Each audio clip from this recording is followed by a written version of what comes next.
Yes, friends, on a Monday, it's OGP, the One Giant Podcast. You know the drill. Over here, it's Adam Armbrecht. Over there, it's Andy Makowitz. And we know, sir, as the offseason officially gets underway today for Big Blue, you're healthy, you're wealthy, and you're wise. Yeah, Adam, I'm just glad that you didn't call me over the weekend and ask me to restructure my deal so that we had more cap space for OGP. Like, I appreciate you letting me have the whole entire weekend to myself.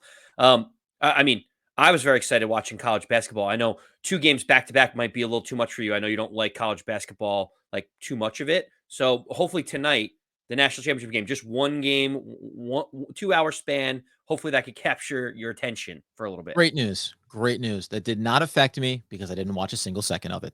And I'm guessing Duke won, right? You got to keep that magical thing happening. Is that the deal? I get, something special is going to happen. Dreams crushed I or mean, I won or mean, victory. Shout out to the I women's. I saw the women's team got revenge in their national championship. I know that. Yep, South Carolina pulled off, the redemption season. Mhm. I will say, not a college basketball podcast, but think about this: Coach K, considered one of the top, 3 greatest college coaches of all time. He Sure. lost his first ever game at Duke against UNC, lost his last game at Cameron Indoor Stadium against UNC, and the first time that they meet in the tournament in the Final Four, loses to UNC. If you're a UNC alum after this weekend, it doesn't even matter if you win the national championship game. You've got like that held over Oh, anyone that goes to Duke for like 30 years. Like, you could finish with no wins for the next decade and you still have that to hold on to, we're gonna get right into this, but so they lost then. Duke lost. Okay, I was Yeah, not Duke aware. lost. I did not catch. Did not I catch thought that was a bit. I thought we were in the middle of a bit and you're like, no, Duke. Yeah, Coach K is officially retired. Fantastic. He can stop dyeing his hair then. The bottom line is, as we turn the page over to the New York Football Giants and talk about the official start of their off season, the first note about that is because they get a little bit of bonus here. When you roll over and turn the page for your franchise, and hopefully in a positive direction for New York Football Giants fans, they, of course, get the little bonus value because you've brought in a new head coach. So they get to start on the first Monday of April, get a couple extra days in there to really start percolating with all of your key figures, maybe start to get some walkthroughs. You can I think they're limited to I think it's something like 2 hours on the field, maybe 2 hours inside the facility. So it's only like 4 to 6 hours total per day that you get here at the start of the offseason program. But just to give the rundown quickly here on the key dates for the New York Football Giants, today is the start.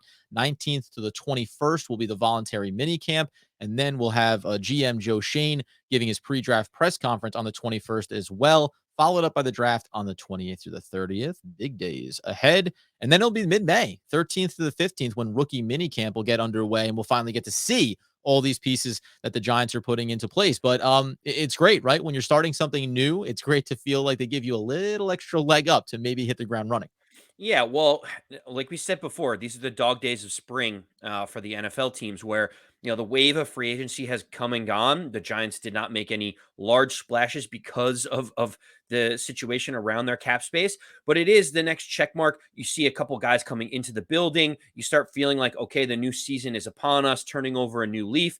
And for Giant fans, you got to be excited after kind of the turmoil that we've gone through over the last few years. It does feel like a fresh start with Joe Schoen and Brian Daboll. And seeing these guys coming in, you're starting to get the feeling of what can be for the upcoming season. No, 100%. And with that, as the Giants try to have spring spring eternal, Hope they spring go eternal, ahead yeah. and try to find a path here, as they only had just over north of $1 million of cap room. We know it's projected to be around $16 million that they're going to need to be able to sign all of the incoming rookie draft class, assuming they stay at 5 and 7 at the top. Two big numbers are going to be there. Well, I'm a little curious, and we'll talk about as we lead up to the draft how much that could impact the decision making of Joe Schoen and potential trade offers that come their way. But the first step was to restructure one Adoree Jackson. Per Field Yates over on Twitter, the Giants have converted $8.965 million of Adoree Jackson's contract into a signing bonus with avoidable year added on, creating just under $6 million in cap space. This is an important move. And as you and I were discussing pre-show, this is something that Joe Schoen, by and large, said he doesn't want to do, doesn't want to kick money down the road, doesn't want to get into restructuring and extending contracts beyond what they are currently billed in as. And that's specifically because he didn't set these contracts to start. but they do it with Adoree Jackson, and I think there is a silver lining specifically when it comes to him. Yeah, I mean, listen, Joe Schoen said last resort, restructuring some of these big contracts, kicking the can down the road. It's what all Giant fans have maligned, Dave Gettleman for doing with a bunch of the different contracts before he left, which has put us in this cap situation to begin with. But this kind of does two things for us, Adam. One, it shows how much the cap situation is in dire straits for the Giants. This is literally the last thing that Joe Schoen wanted to do. So, but he had to do it because he needed to free up that almost $6 million because the Giants were last in the league in terms of available cap space. Now, next year they're projected to have the third most. They're going to have almost $100 million. So, I think this move kind of voids out and puts maybe $3 million of cap space and parks it in the following season. Not a huge number, so not something to get overly concerned about. But also the fact that they did this with Adoree Jackson says this is a young player that we believe is going to be with this team for multiple years. Yep. It's why we don't think they'll do it with someone like James Bradberry. It's why they're not approaching Kenny Galladay for a restructure yet. It seems like Adoree Jackson's young enough, and with the things surrounding James Bradberry now, the Giants are confident that Adoree Jackson will be here throughout next season and beyond. Yeah, and I guess you say adding in the voidable year at the back end, right? So you shifted the money around, and in effect, were you to not want to continue forward with him long term, you still have the same out process, right? So all you've done is just made it a little bit more. And this is why, by the way, when Giants fans or fans around the NFL go, it's like, what is the cap exactly? Like it's just kind of this number because Who you did can the Rams sort of just sign? Like what big free agent did the Rams sign for $20 million a year? And you're like, how are they affording it? Yeah, and right. and it always comes back to they're like, well, yeah, but now we've labeled that it's not salary, it's a signing bonus, so it's kind of like it doesn't exist. So listen, Joe Schoen is using that to his advantage. We talked about, by the way, now, and these are very different, but DG when he was there at the helm talked about the things you didn't want to do, and then literally did it with every single player he possibly could. So this feels, to your point, polar opposite. And at least when it comes to Adoree Jackson, it's a guy that you can look down the road and say, yeah, this makes a lot of sense. We anticipate him being here for the life of the contract, unlike some other players that you go, there's no security necessarily. They may be here this year, but it doesn't mean that Joe Schoen won't look to start to shift and move some parts around as things progress forward. Yeah, but Adam, the other big piece of this is not the only move the Giants are going to make, right? Because while they freed up almost $5.5–6 million worth of cap space, we still have more transactions and more things to do, even to just sign our draft class that's incoming. So this is the first move, but it really squarely puts the spotlight back onto James Bradberry and his contract and what the Giants are going to do. Yeah. So now we come back into I'm labeling it as James Bradberry's value, but this looks like the final domino piece that needs to fall here. We can look around the roster. We know that there's guys, people are talking a lot about Darius Slayton and the $2.5 million that he frees up. But when we start to just think about, you and I have talked about all off season, you still need to fill all these roster spots. You still need to have viable bodies. And while there are scenarios that we may get into here as we approach the draft where moving on from a Darius Slayton could be an option, it's about is it a trade? Is it a cut? Are you signing somebody? Are you getting a body back in return? Or are you looking at the draft class? So when it comes to James Bradberry, I mean, this is pretty cut and dry. I don't think that the Giants and Joe Schoen, under any circumstances, want to have to outright just release him to free up this cap space. And it's where I do come down to this idea of whatever bar that Joe Schoen set in this offseason. We want a third rounder for James Bradberry because we know he's still talented. We know he can be a critical contributor to a deep playoff run caliber team. I think at a certain point, you have to say taking a quote unquote diminished return on James Bradberry, it's okay because one, it frees up the money, which you absolutely need to have. And two, even if you take scenario that I want to paint here is, let's say you had the third round value and you look at a team, Kansas City had been thrown out there for a while, maybe a team like the Cincinnati Bengals who want to reload and gear themselves up for another deep run to try to get back to the Super Bowl. If you take pick 95 at the back end of the third round from them, maybe you have to throw a future fifth back their way. So the return isn't as strong as it should be. But what can you convert that pick at 95 in the draft into? There's going to be, whether, let's say at the top of the draft, they immediately get the replacement for James Bradberry in Sauce Gardner. Let's say that they don't and the Jets steal him from him, because that's kind of buzzing around right now. If the Giants go offensive tackle and edge rusher at 5 and 7 in any combination, and you get to 36 and there's viable safety options like Brisker And then you start to think about an interior offensive lineman or a linebacker, tight end, running back, future replacement for Saquon Barkley. Adding in that extra pick at the back end of the third round gives you the flexibility to make sure you go target a cornerback or go target an edge rusher, another key plug and play starter for this team in the upcoming season.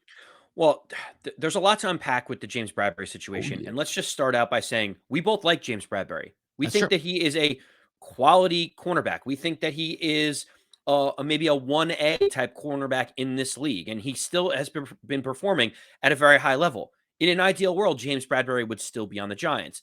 But given their cap situation and their constraints, the reason why he's being talked about the way that he is because he does have value to other teams. Now, when you talk about diminished value, look no further than, someone in the NFC East, the Dallas Cowboys. They had to free up cap space too because of the Ezekiel Elliott contract and other contracts that they've created. They had to trade their number one wide receiver, Amari Cooper, who's making almost $20 million a year. And what did they trade him for, Adam? They traded him for a fifth round pick. And it just goes to show that the cap space that they freed up in saving that 20 million was just as important as getting assets back. Like, sure, they would have liked the third round pick for Amari Cooper, or even a first round pick for Amari Cooper, Right. but they couldn't afford to eat more of that cap space or his salary. They had to tell Cleveland to take the whole thing. That's kind of where the Giants are in this whole situation, too, where James Bradberry is a top of the line player at his position. He's making top of the line money in terms of his cap hit. And so the Giants kind of have to take what they can get because it's the double free up the money because we need it to sign our draft picks, but also get something in return that is a cheap young asset like a third round or a fourth round pick that we could turn into a future potential starter, even at the cornerback position. Can I throw out an idea to you? Because obviously we're on relatively the same page here, but do you think? Because I said the last thing the Giants would want to do is just have to outright release James Bradberry. We know the money that's attached to it. Is there any world where, based on how the draft is looking at the top and whether or not Sauce Gardner is available or not, or how they feel about the tackles, how the board goes, right? Do you think there's any world where the Giants and Joe Schoen would say, yes, listen, we would like to be able to trade James Bradberry. Doesn't fit Wink Martindale's system. But if we had to go into the season with him, we would open up the trade down possibility, which changes how much money you need to allocate to sign your draft picks. And then all of a sudden say, during the year, we'll see how it fleshes out. We'll look at draft options at cornerback later in the draft that can be groomed over the first 6-7 weeks. And then maybe there still becomes a trade partner that comes up later in the year. Is there any chance that they're also doing that equation in your mind? The money is more important than getting the value out of James Bradberry's contract. Like the Giants have to free up that cash to be able to sign free agents. To be honest with you, one of the rumors that's been going around on Twitter is the idea of the Kansas City Chiefs need someone at cornerback, right? Mhm.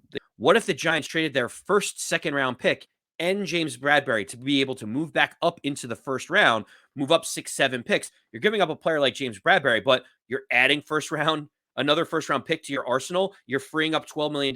And whoever you pick at the back end of that first round, you get the 50-year option available to you as well. So that top of the line talent may be able to stay around for another year. Yeah, I mean, I don't hate that, I guess, but like at the same time, then you're like, now let's have 3 first-round draft picks that we have to pay. And I know the fifth-year options are going to be available on all of them, and we know there's going to be more money next offseason. But the one thing I will say is, and we talked about this before, like that's why I brought up Cincinnati, because you look across the landscape of the AFC and you go, teams that think they're going to be competing for deep playoff runs next year, James Bradberry, maybe an option for multiple, if you can get any level of a bidding war, maybe that helps move the needle for you a little bit here, where whatever the value is going to be, whether it's the scenario that you're painting or something Cincinnati is willing to do in that regard. And likewise, maybe it is. We'll give you James Bradberry and pick 81 to move up the board, right? To move up 10 or 15 slots in the second or third round, just to be able to target a specific player that we think we can bring in. Yeah, I mean, I like that. I think all options need to be on the table because, to your point, we actually save more money, I believe, in trading James Bradbury than we do outright releasing him. Yes. So it's in the Giants' best interests, no matter what, to be able to get value out of James Bradbury. But also, Adam, the issue with Bradbury is that we don't just need money to free up for our draft picks that are coming in this year. Like the money that we have freed up already with the Adoree Jackson restructure is part of the equation. James Bradberry's $12 million that we could free up on this helps us get to other places too. Yep. When week 1 of the NFL season starts, the salary cap calculations move from your top 51 players on your roster to your top 53, which adds another million and a half to what the Giants salary cap looks like. And they were already razor thin.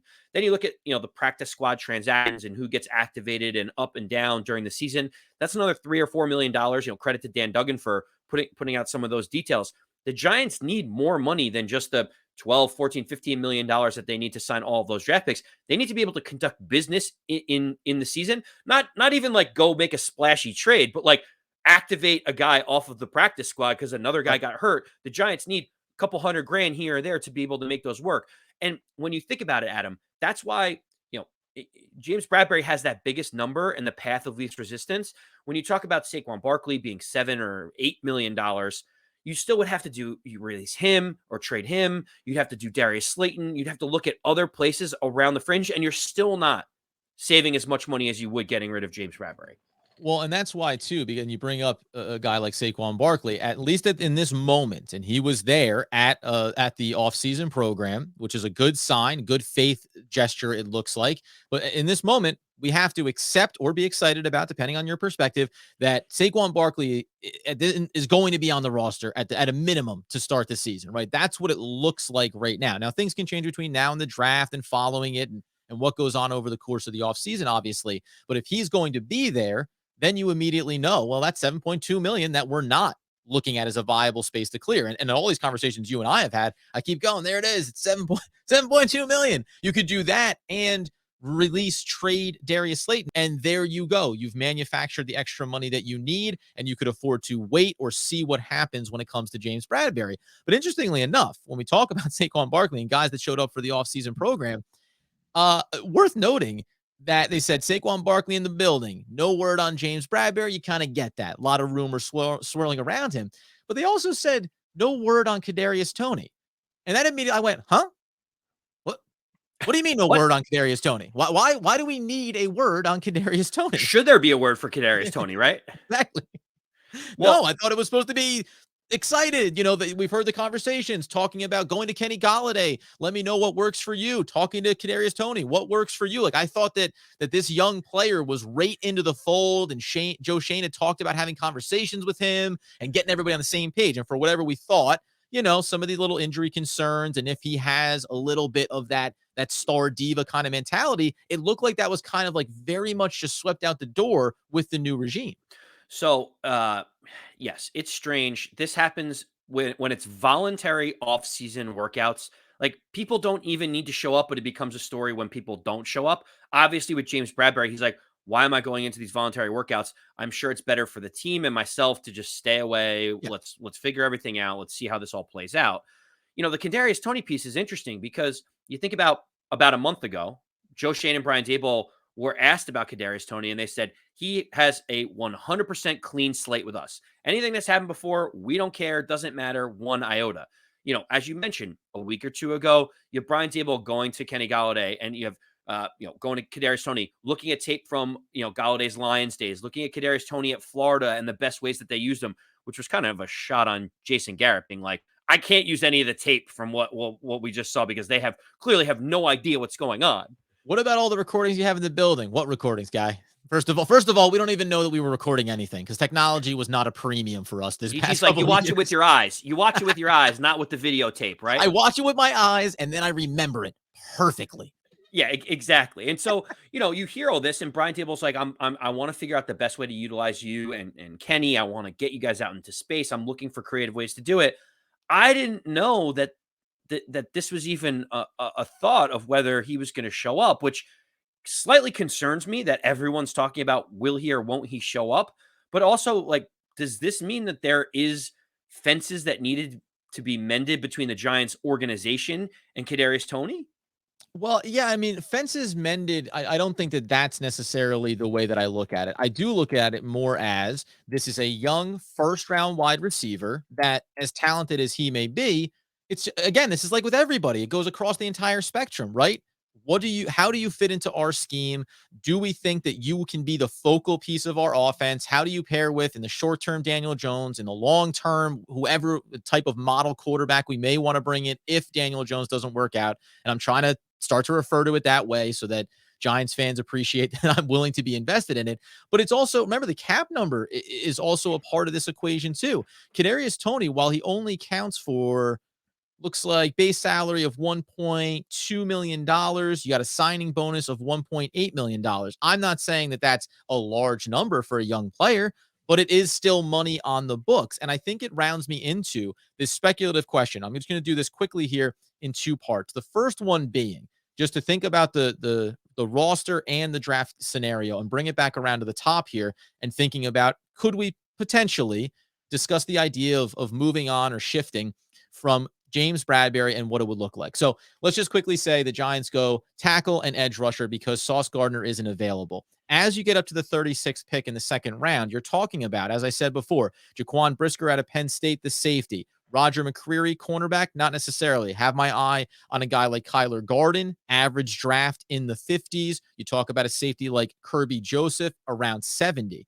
The point being, it's like, if you see a value at safety or at corner, how are you going to fill the other need? This is where the extra pick comes into play. And you can even throw in a cornerback like Martin Emerson, who maybe projects to be a safety. He's going mid 70s. And then you get into the Nick Crosses of the world in Maryland in the late 80s. And then interior offensive linemen like Luke Fortner, like a Cole Strange. All these guys are like 50 to 80, kind of 80, 90 range. And the Giants being able to grab the extra asset means you don't have to, one, reach or miss out on filling another key need.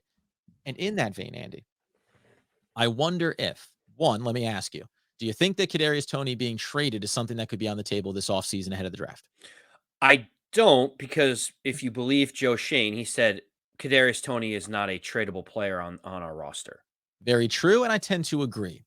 But do you think that as the Giants look at their wide receiver core, and we know that maybe Kenny Golladay isn't going anywhere right now, but we don't think he's a part of the long-term future, there has been a wide receiver out there and a team that is looking to turn some things over. Final year of his contract, low, under $4 million cap hit, Giants with money on the horizon.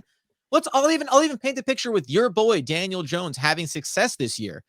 Would you be interested in trading potentially an asset, a player, maybe a high draft pick to bring in one DK Metcalf out of Seattle, knowing that you could then say, we have Kadarius Toney and DK Metcalf going forward with Daniel Jones next year? Wow. Well, Bang, bang, boom. I mean, Adam, you're really going there. All right. So Against the grain for myself, by the way, because I'm a rebuild guy. I'm going to get things under control here, but it's just DK Metcalf has proven to obviously be an elite stud player. And if you look across the entire wide receiving core for the Giants, you can go through the draft. We know that.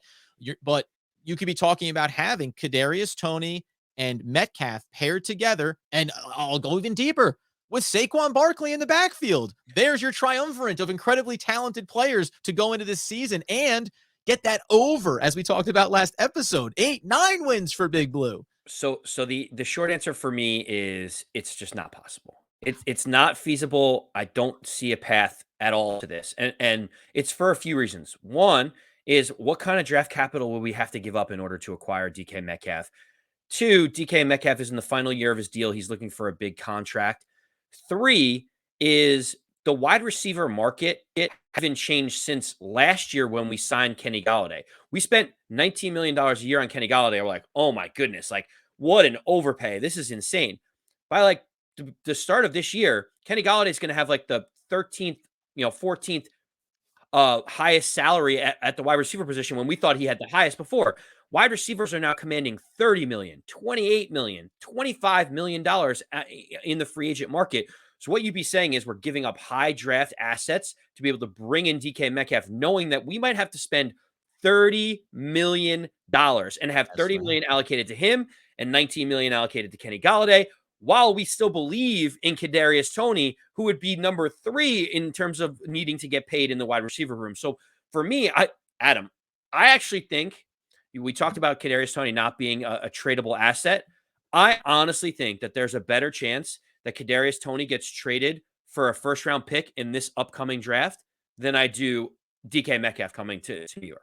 Oh yeah, sure. I guess yeah, the hierarchy spectrum. But again, now let me just really look. Let's dance with the devil a little bit here. Remember, let's say that you're sending back the big money of Kenny Galladay to Seattle in the salary dump. Let's say that you're packaging him. Maybe it's the 36th pick along with Kenny Galladay going to Seattle to bring back in a DK Metcalf. Maybe you are trading the 7th overall pick at the top of the draft, but you're eliminating the $6 or $7 million that you have earmarked for that position. So now next year when you sign that contract, remember, yeah, it's 30 million for DK on a big deal, but it's really only 24 when you factor in the finagling of the money, not to mention just on an apples to apples basis that we have a little bit of fun here.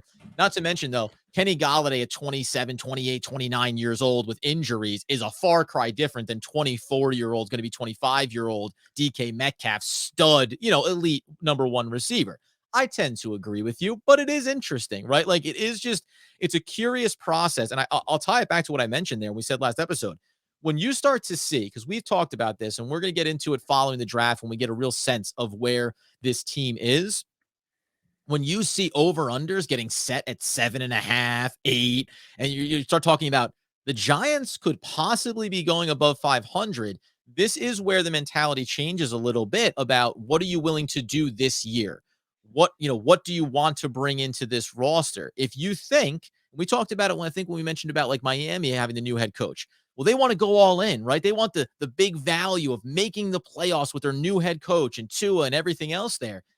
If the Giants are marginally away from accomplishing that in Dable's rookie head coaching season and in Joe Schoen's first year as the GM, maybe there is things that within reason they would be willing to do, while I tend to think that going out and pursuing a wide receiver is not going to be one of them. But it would be interesting to see how far they're willing to go, maybe to improve those chances.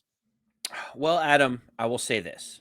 At the end of the day, there are a few moves that need to happen between now and week 1 of the NFL season starting, but Sure. more between now and when the Giants are on the clock with the 5th pick in the draft. And while the first thing is we have to get some clarity on James Bradberry. I think that there's a 99.9% chance that he is not on this roster week 1.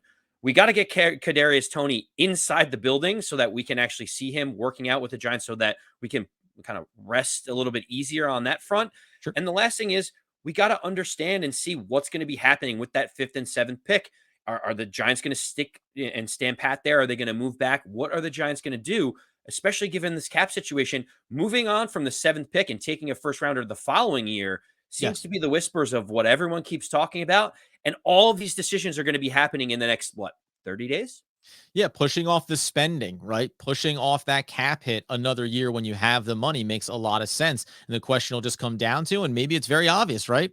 Give me an offensive lineman this year, and then we'll prepare for next year and maybe a new franchise quarterback if things don't work out with Daniel Jones. Maybe just another elite talent. Maybe this start of Joe Schoen every single year being able to be like, I'm willing to trade out. Why don't you give me an asset at the top of next year's draft? I'm willing to trade out. And really, doing the things that we always compliment teams like the 49ers, like the New England Patriots, right? Making shrewd moves in the short term so that you always have long-term viability for success. Bonus end of the day, buddy. How does it feel to get taken out in the championship of the Locked On Nets Fantasy Basketball League? Oh, it was brutal. Adam defeated me. He won by like 15 points. I accidentally left an injured point guard in the starting lineup yesterday. Shame on Wow. me. I was prepared. By the way, credit to you. I'm not even going to throw you under the bus because I was ready to say, DeJounte Murray, he was out for a couple of games for me at the end of the stretch here. That was my built-in excuse was ready. So I will not befall you for using the same tactic here. It was a heck of a run, but we all knew it was this guy all You day had it. long, 8 days a week, 365. My friends, we will see what other information comes out around James Bradberry, any news as we work our way through the offseason program. The next big step is Daniel Jones information, right? Is he moving around? Is he turning his head from side to side with fluidity, indicating that the neck is going to be okay? We'll update all that information. You can follow us over on YouTube, subscribe to the channel, hit that like button, get the podcast wherever you get those needs fulfilled. And as always, ever more as the New York Football Giants offseason gets underway, Andy Makowitz wants, needs, and nay, demands the people know. As always, let's go big blue.